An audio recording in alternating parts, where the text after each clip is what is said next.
10वीच्या विद्यार्थ्यांसाठी ही मोठी घडामोड आहे।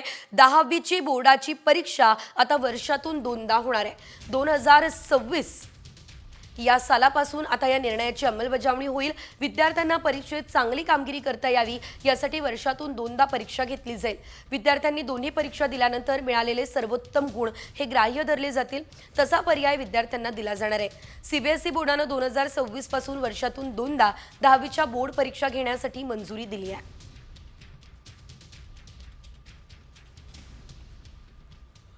कारण 10वीच्या विद्यार्थ्यांसाठी ही मोठी घडामोड आहे। 10वीची बोर्डाची परीक्षा आता वर्षातून दोनदा होणार आहे। 2026 या सालापासून आता या निर्णयाची अंमलबजावणी होईल। विद्यार्थ्यांना परीक्षेत चांगली कामगिरी करता यावी यासाठी वर्षातून दोनदा परीक्षा घेतली जाईल। विद्यार्थ्यांनी दोन्ही परीक्षा दिल्यानंतर मिळालेले सर्वोत्तम गुण हे ग्राह्य धरले जातील। तसा पर्याय विद्यार्थ्यांना दिला जाणार आहे। सीबीएसई बोर्डाने 2026 पासून वर्षातून दोनदा 10वीच्या बोर्ड परीक्षा घेण्यासाठी मंजुरी दिली आहे।